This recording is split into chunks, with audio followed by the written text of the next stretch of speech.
Good morning friends. আজ আমি তোমাদের জন্য একটা নতুন রান্না নিয়ে এসেছি। সেটা কি না, ডিম আলুর তরকারি, তাও লাল লাল করে ভাজা। এই দেখো আমি এখন পেঁয়াজ, তেলের ওপরে পেঁয়াজ দিয়েছি, দিয়ে আর রসুন দিয়েছি, দুটো দিয়ে ভাজছি। যখন দেখো এটা আধা ভাজা লাল লাল করে হয়ে গেছে, আধা ভাজা হয়ে গেছে যখন, তখন আমি কি করেছি, যে আমার কাছে যে আলুগুলো ছিল, আলু সেদ্ধ করে নিয়েছিলাম প্রেশারে, একটু হালকা সেদ্ধ, সেটাগুলোকে ঢেলে দিলাম। ঠিক আছে, সেটাকে ঢেলে দিলাম। ঢেলে আমি আবার নাড়াতে লাগবে। নাড়াতে নাড়াতে যখন দেখো একটুখানি ভাজা ভাজা মতন হয়ে যাবে এই আলু ভাজাটা, তখন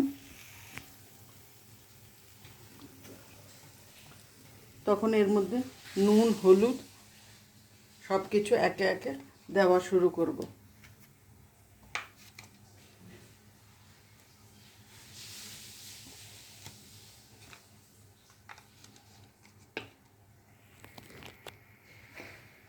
দাঁড়াও,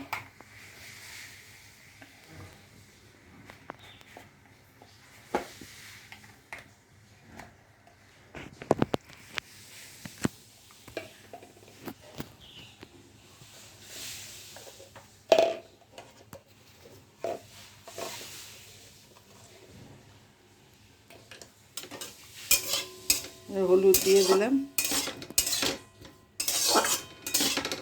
ভাজতে লাগে একটুখানি, ভেজে যখন বেশ একটু ভাজা ভাজা মতন হয়ে আসবে, তখন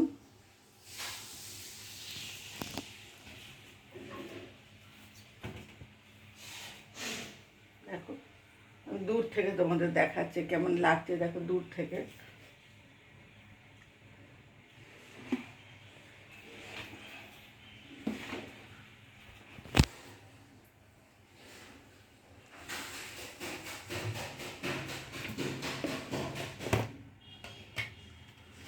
এদের পেঁয়াজের এটা নুনটা খুলতে পারে, এই নুন দিয়ে দিলাম। এবার একটু লো ফ্লেমে ছিল, এবার হাই ফ্লেমে দিয়ে ভালো করে নাড়াতে লাগছে।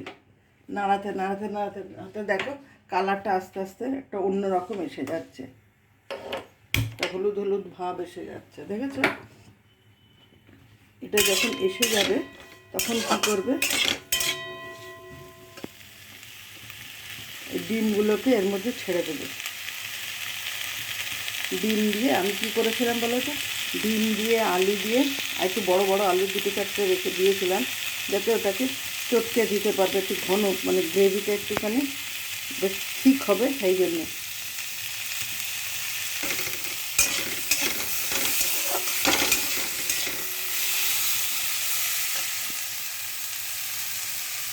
মাখিয়ে ওটা দিয়ে দিয়েছিলাম। দেখো আবার তোমাদের দেখাচ্ছি, নুন হলুদ দিয়ে একটুখানি বেশ কষিয়ে দিয়েছি।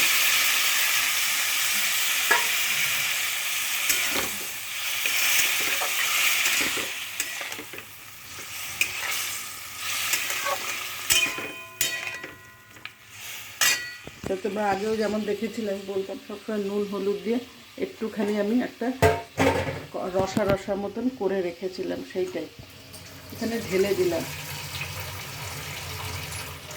ঢেলে যাওয়ার পরে এবার একটুখানি জল দিতে হবে আমাকে। দেখো একটু জল দিলাম।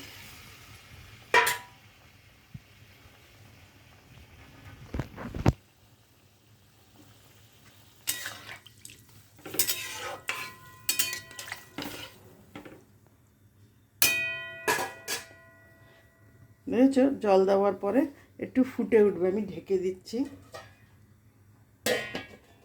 এই ঢেকে দিলাম।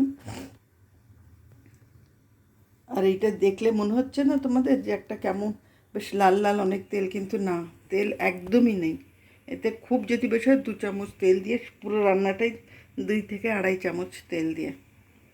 ডিমগুলোকে নুন হলুদ দিয়ে একটু তেল দিয়ে নেড়ে নেবে আগে,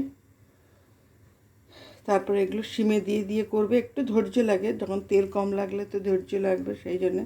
ঠিক আছে, চলো 5 মিনিট পরে আমি এটা উঠালাম। ওঠানোর পরে দেখো ফুটে উঠেছে একটুখানি।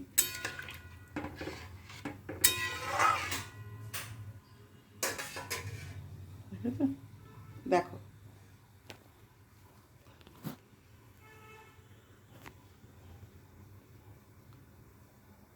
এটা ফুটে উঠেছে। ফুটে ওঠার পরে আমি একটুখানি গরম মশলা দিয়ে দেবো।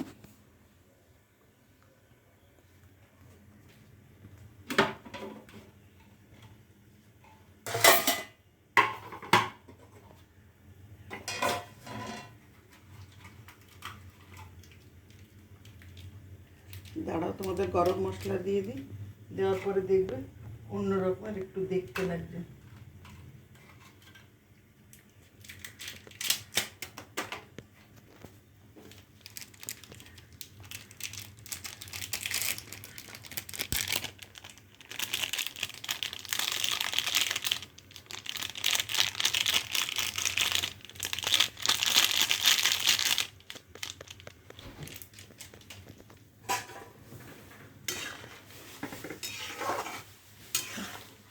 গরম মশলা দিয়ে দিলাম। এবার গরম মশলা দেওয়ার পরে দেখো, দেখলে মনে হচ্ছে যে তেল অল্প আছে। দেখো, তোমাদেরকে আরও কাছ থেকে দেখাচ্ছি। দেখো, একদম পাতলা ঝোল মতন হবে, ভাত দিয়ে খেতে খুব ভালো লাগবে। এই ফুটে উঠেছে। ফুটে উঠলে এবার আমি এটাকে নামিয়ে দেব। যদি কেউ তোমরা এটাকে একদম মাখা মাখা করে কষা করে রুটির সাথে খেতে চাও তাহলে এটাকে শুকিয়ে নেবে। আর যদি কেউ ভাতের সাথে খেতে চাও তাহলে এরকম পাতলাই রেখো, তাহলে খেতে ভাল লাগবে ভাত দিয়ে। দেখো, আমার রান্না তো হয়ে গেছে। এবার তোমাদের যদি এইটা ভালো লাগে প্লিজ তোমরা আমাকে জানিও কেমন লাগলো তোমাদের। আর নতুন বন্ধু যারা, আমাকে সাবস্ক্রাইব করে দিয়ে আমার পরিবারে চলে এসো। আর পুরনো বন্ধুরা, তোমরা তো আমার সাথে আছো, তবুও আবারও বলছি তোমরা আমার পাশে সবসময় থেকো। যদি কোথাও ভুল হয় বা কোথাও কম বেশি লাগে সেটা একটুখানি মানিয়ে নিও। এবার এটা আমি নামিয়ে 5 মিনিট স্ট্যান্ডিং টাইম দিয়ে এটা এখানে পরিবেশন করব। ঠিক আছে?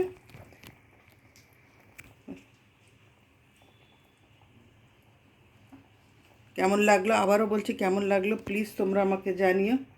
যদি ভালো লাগে আমাকে একটু কমেন্ট বক্সে জানিও কোথায় কেমন কিরম লাগলো তোমাদের। ঠিক আছে, চলো আবার দেখা হবে নতুন কোনো রান্নার সাথে। টাটা বন্ধুরা। আমার